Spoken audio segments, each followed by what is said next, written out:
Hello friends, Gayatri క్రియేషన్కు స్వాగతం. ఈరోజు మనం భానుడి నాటక కథల్లోని ప్రతిమలు అనే నాటకం గురించి చెప్పుకోబోతున్నాం. ముందుగా భానుడి గురించి చెప్పుకుందాం. భానుడు క్రీస్తుపూర్వం 4వ శతాబ్దంలో జీవించాడని, కౌటిల్యుడనే పేరుతో అర్థశాస్త్రం రాసిన చాణక్యుడికి సమకాలికుడని, చాణక్యుడి కంటే కొంచెం పెద్దవాడై ఉండవచ్చునని పరిశోధకులు చెబుతున్నారు. భానుడు కాళిదాస్ కన్నా 7-8 శతాబ్దాల ముందువాడు. మొట్టమొదట భారతీయ నాటకకర్త కూడా ఈయనే కావచ్చు. ఈయన పేరుతోనే ఉన్న నాటకాలు ఈనాడు మనకు లభ్యమవుతున్నాయి.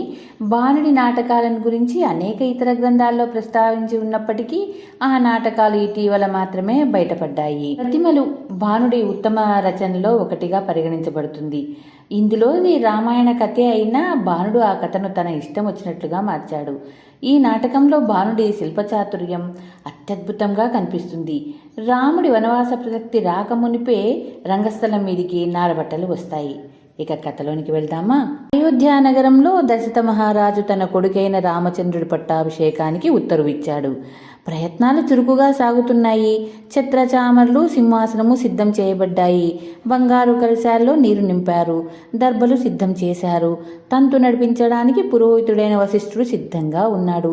ఈ సందర్భంలో తగిన నాటకం ప్రదర్శించమని నర్తకులకు కబురు వెళ్ళింది. ఆ సమయంలో సీత చెలికత్తె అవధాతిక అనేది నారబట్ట దొంగిలించి తెచ్చింది. నటులకు వేషాలు వేసే రేణాదేవి తనకు చిన్న అశోక చెట్టు మండ ఇమ్మంటే ఇవ్వలేదని కోపం వచ్చి ఆమె ఈ పని చేసింది. అల్లరికి చేసిన దొంగతనమైనా అవధాతికకు కంపించిపోతూ నిజంగా దొంగలు ఎలా దొంగతనం చేస్తారో అనుకుంది. దాని కంగారు చూసి సీత అది చేసిన పని తెలుసుకొని దాన్ని వెంటనే ఆమెకిచ్చేసిరా అన్నది. కానీ అంతలోనే తాను ఆ బట్ట ధరిస్తే ఎలా ఉంటుందో అని ఆమెకు అనిపించింది. ఆమె ఆ నారబట్ట ధరించింది. అవధాతిక సీత ఎదుట పట్టడానికి అద్దం తెస్తూ, అమ్మా, పట్టాభిషేకం అనే మాట వినిపిస్తుంది, ఎవరో రాజు కాబోతున్నారు అన్నది. ఇంతలోనే మరొక దాసి వచ్చి రాముడికి పట్టాభిషేకం చెప్పమని చెప్పింది. మహారాజుకి స్వస్థతగా లేదా అని సీత ఆదుర్దాగా అడిగింది. మహారాజు గారే స్వయంగా రాజ్యాభిషేకం చేయబోతున్నారని విని అయితే మంచిది అన్నది. ఇంతలో వారికి మంగళవాద్యాలు వినిపించినాయి. అంతలోనే నిలిచిపోయినాయి. కారణమేమిటని రెండవ దాసి ఆశ్చర్యపడింది. ఒకవేళ పట్టాభిషేకం ప్రస్తుతానికి ఆగిపోయిందేమో, ఆ స్థానాల్లో అనుకోనివి ఎన్నో జరుగుతూ ఉంటాయి అన్నది సీత. రామ పట్టాభిషేకానంతరం మహారాజు గారు వనవాసం పోతారట అన్నది దాసి. అయితే అభిషేక జలం అశ్రువులు కడుక్కోవడానికి అన్నమాట అన్నది సీత. రాముడు వచ్చాడు. మంగళవాద్యాలు మోగాయి. పెద్దలు కనిపెట్టుకుని ఉన్నారు. నేను ఆసనంలో కూర్చొని ఉన్నాను. నా శిరస్సు పైన పవిత్రోదకం పొయ్యబోతున్నారు. ఇంతలో నాన్నగారు నన్ను పిలిచి, నాయనా కొంచెం ఆగు అంటూ నన్ను పంపేశారు. రాజ్యభారం నెత్తిన పడలేదు కదా అని సంతోషించాను అన్నాడు అతను సీతతో మందర వచ్చి రాజుగారి చెవిలో ఏదో రహస్యంగా చెప్పిందని కూడా అన్నాడు. తర్వాత అతను సీత కట్టిన నారబట్ట చూసి తను కూడా అలాంటిది కావాలని పట్టుబట్టాడు.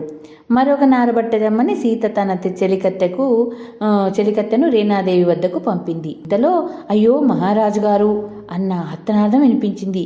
కైకేయి మూలాన పట్టాభిషేకం ఆగిపోయిందని, ఆమె భరతుడి రాజ్యాభిషేకం కోరిందని, రాజుగారు మూర్ఛపోయారని దౌవారికుడు తెలిపాడు.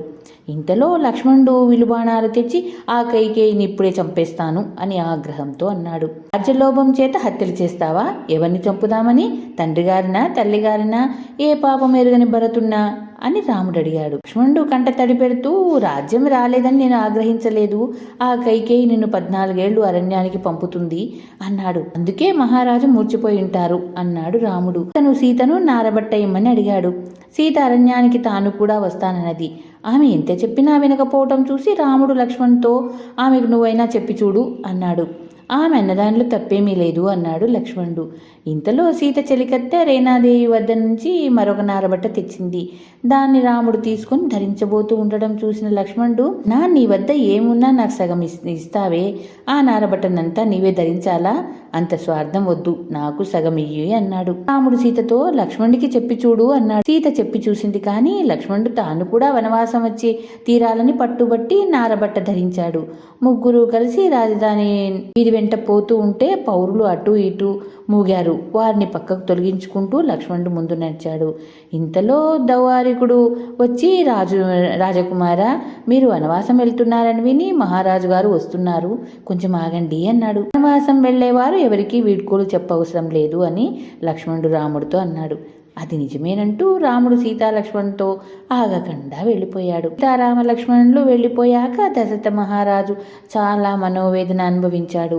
కౌసల్య సుమిత్రలు ఆయనకు ఎన్నో ఉపచారాలు చేశారు.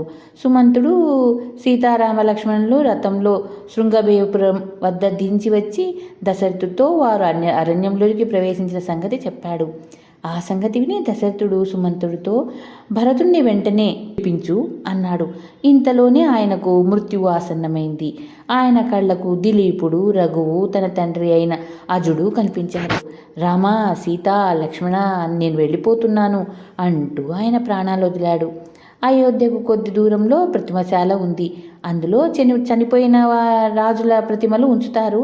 దశరథ మహారాజు చనిపోయాక ఆయన ప్రతిమ కూడా అందులో ఉంచారు. ఆ రోజు మహారాణులు ప్రతిమశాలను చూడవస్తున్నారని రాజభవనం నుంచి కబురు రావటం వల్ల అంతా శుభ్రం చేసి అలంకరించి ఉంచారు. ఆ రోజునే భరతుడు మేనమామ ఇంటి నుంచి అయోధ్యకు వస్తున్నాడు.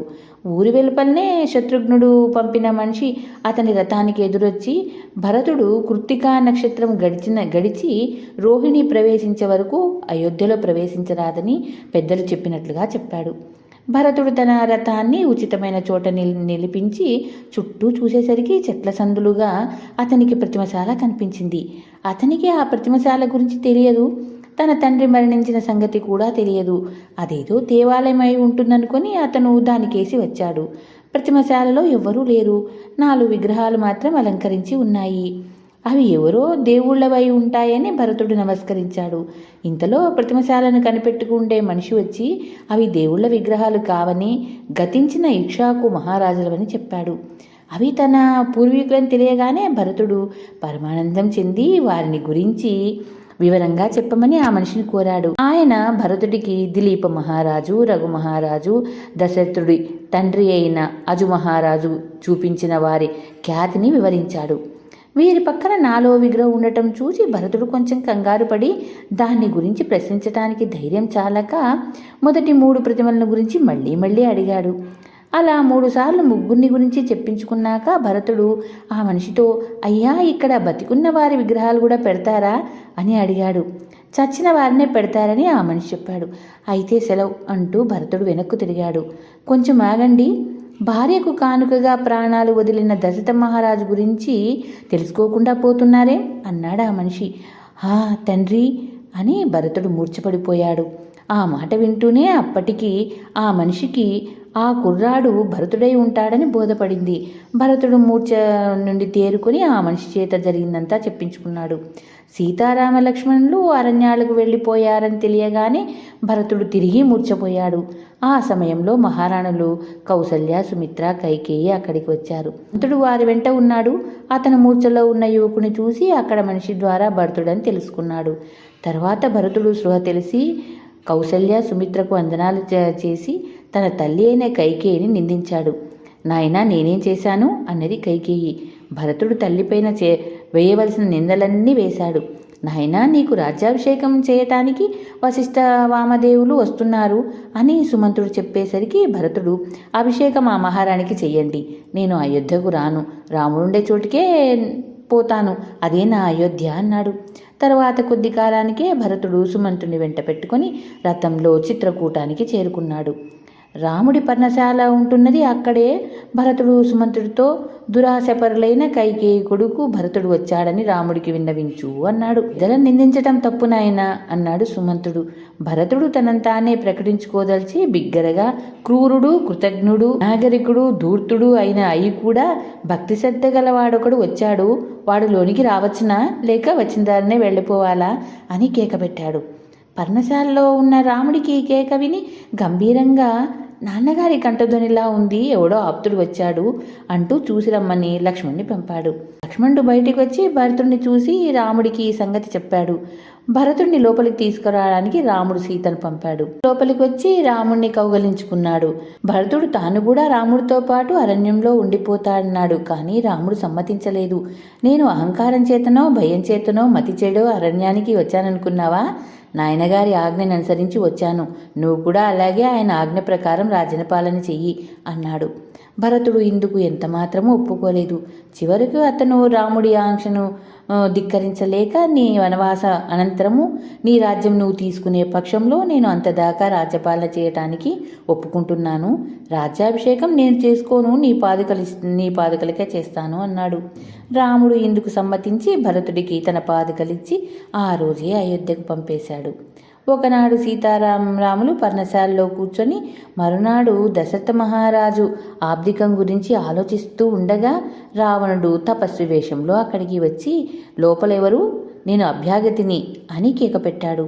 తన తమ్ముడైన కరుణ్ణి రాముడు చంపినందుకు ప్రతీకారంగా సీతను ఎత్తుకుపోయే ఉద్దేశంతో రాముడు మాయారూపంలో వచ్చాడు. రాముడు అతన్ని పర్ణశాలలోనికి ఆహ్వానించి కూర్చోబెట్టి, మహర్షి, అర్థానికి ప్రధానమైనవి ఏవి అని అడిగాడు. దానికి రావణుడు, గ్రాసాల్లో దర్భ, విత్తులలో నువ్వులు, పప్పులో మినుములు, చేపల్లో రొయ్య, జంతువుల్లో గోవు, కానీ ఖడ్గమృగం కానీ బంగారు లేడు కానీ ముఖ్యం. అయితే బంగారు లేళ్లు ఇక్కడ దొరకవు, అవి హిమాలయాల్లో గంగాజలం తాగుతూ నివసిస్తున్నాయి అన్నాడు. అంతలోనే రాముడికి దూరాన బంగారు లేడి కనిపించింది. దాన్ని పట్టడానికి లక్ష్మణ్ణి పంపుదామంటే సమయానికి అతను ఎవరో మనుషులను చూడబోయాడు. చేత రాముడు దాన్ని పట్టి తేవటానికి బయలుదేరాడు. రావణుడు చూస్తుండగానే లేడి రాముడి బాణాలకు అందక పొదల దూరి అదృశ్యమైంది. ఇప్పుడు రావణుడు తన నిజ స్వరూపంతో సీతను కనబడి ఆమెను ఎత్తుకొని బయలుదేరాడు. సీత ఎలుగెత్తి కేకలు పెట్టింది. అది విని జటాయువు అనే పక్షి రావణుడితో తలబడింది. రావణుడు దాన్ని రెక్కలు ఖండించి వెళ్ళిపోయాడు. అయోధ్యలో భరతుడికి సీతాపహరణం గురించి, రామ లక్ష్మణుడు సుగ్రీవుడితో సఖ్యం చేసి వాళ్ళని సంహరించడం గురించి తెలిసింది. సీతను రావణుడు అపహరించాడన్న వార్త భరతుడికి గొడ్డలి పెట్టయింది. అతను కోపంతో తన తల్లి అయిన కైకేయి వద్దకు వెళ్ళి, నీకొక శుభవార్త తెచ్చాను. నీ మూలాన రాముడు అడవిపాలు కాగా మహాపతివ్రత సీత అపహరించబడింది. నీకు తృప్తి అయిందా? నిన్ను కోడలుగా తెచ్చుకున్న కారణాన మా వంశం మరొక కోడల్ని పోగొట్టుకుంది అన్నాడు. అతని సూటింపోటి మాటలకు ఇక సహించలేక కైకేయి భరతుడితో దశరథుడికి పుత్రశోకం కలిగేలాగా శాపం ఉండటం గురించి చెప్పింది. ఆ శాప ప్రభావం వల్లనే నేను రాముడి వనవాసం కోరాను అన్నదామ. నా వనవాసం కోరలేకపోయావా అన్నాడు భరతుడు. నీవు మొదటి నుంచి దూరంగానే ఉంటివి కదా అన్నది కైకేయి. 14 ఏళ్ళు ఎందుకు కోరావు అన్నాడు భరతుడు.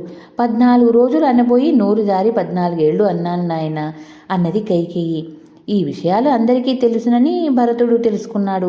అమ్మా, నీ వల్ల తప్పు లేదు, నీతో పరుషంగా మాట్లాడినందుకు క్షమించు అన్నాడతను. రాముడు రావణాసుని చంపి సీతను చెరని విడిపించి లంకకు కొత్తగా రాజైన విభీషణ్తో వస్తున్నట్లు జనస్థానంలో ఉండే ఆశ్రమవాసులకు తెలిసింది. వారు స్వాగత ప్రయత్నాలు చేశారు. మునిపత్నులు సీతను ఎంతో ఆదరించారు. భరతుడు, మహారాణులు పెద్ద సేనలతో సహా అక్కడికి చేరుకున్నారు. రాముడి కష్టాలు గడిచిపోయినాయి. అందరూ సంతోషంగా ఒకచోట చేరారు. అక్కడ రాముడికి మునులు రాజ్యాభిషేకం చేశారు. తర్వాత అందరినీ అయోధ్యకు తీసుకుపోవటానికి పుష్పక విమానం వచ్చింది.